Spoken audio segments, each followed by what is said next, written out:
ಇನ್ನು ಮುಸ್ಲಿಮರ ಮೇಲಿನ ಕೇಸ್ ವಾಪಸ್ಗೆ ಡಿಕೆ ಶಿವಕುಮಾರ್ ಸಮರ್ಥನೆ ಮಾಡಿಕೊಂಡಿದ್ದಾರೆ. ರಾಜಕೀಯವಾಗಿ ಅವರ ಮೇಲೆಲ್ಲ ಕೇಸನ್ನ ಹಾಕಿದ್ದಾರೆ. ರೈತರು, ಕನ್ನಡ ಹೋರಾಟಗಾರರ ಕೇಸ್ಗಳನ್ನು ಕೂಡ ಹಿಂಪಡೆದಿದ್ದೀವಿ ಅಂತ ಹೇಳಿದ್ದಾರೆ.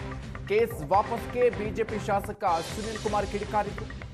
ಮುಸ್ಲಿಂ ಮತ ಬ್ಯಾಂಕ್ ದೂರ ಆಗ್ತಾ ಇದೆ ಅಂತ ಸರ್ಕಾರಕ್ಕೆ ಅನಿಸ್ತಾ ಇದೆ. ಈ ಕಾರಣಕ್ಕೆ ಸರ್ಕಾರ ನಿರ್ಧಾರವನ್ನು ಮಾಡಿದೆ ಅಂತ ಹೇಳಿ ಸುನೀಲ್ ಕುಮಾರ್ ಹೇಳಿದ್ದಾರೆ.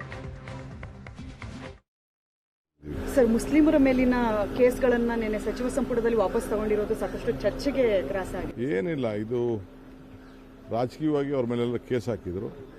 ರೈತರ ಮೇಲೆ ತಗೊಂಡಿದ್ದೀವಿ, ಕನ್ನಡ ಚಳುವಳಿಗಾರರ ಮೇಲೆ ತಗೊಂಡಿದ್ದೀವಿ, ಅವರೆಲ್ಲ ಹೋರಾಟ ಮಾಡಿದವ್ರ ಮೇಲೆ ತೆಗೆದುಕೊಂಡಿದ್ದೀವಿ. ತಪ್ಪೇನಿಲ್ಲ.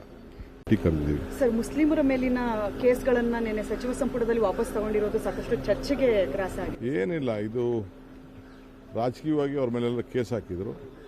ರೈತರ ಮೇಲೆ ತಗೊಂಡಿದ್ದೀವಿ.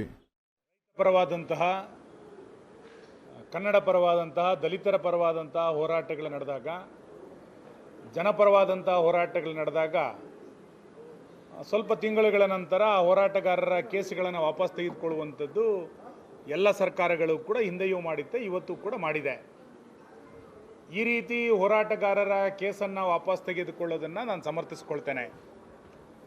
ಆದರೆ ಯಾರು ಗಲಭೆಯನ್ನೇ ಮಾಡಬೇಕು ಅನ್ನುವಂಥ ಪೂರ್ವ ತಯಾರಿಯನ್ನು ಮಾಡಿ ಗಲಭೆಯನ್ನು ಸೃಷ್ಟಿ ಮಾಡಿದಾರೋ ಮತ್ತು ಅದೇ ಕೆಲಸವನ್ನು ಕಳೆದ ಹಲವಾರು ವರ್ಷಗಳಿಂದ ಒಂದು ಸಂಘಟನೆ ಹೆಸರಿನಲ್ಲಿ ಮಾಡ್ತಾ ಬಂದಿದ್ದಾರೋ ಅಂಥ SDPI ಮತ್ತು ಮುಸಲ್ಮಾನ್ ಗೂಂಡಾಗಳ ಕೇಸುಗಳನ್ನು ವರ್ಷ ಪೂರೈಕೆ ಆಗೋದಕ್ಕಿಂತ ಮುಂಚೆನೇ ವಾಪಸ್ ತೆಗೆದುಕೊಂಡಿರುವಂಥದ್ದು ಯಾವ ಪುರುಷಾರ್ಥಕ್ಕೆ?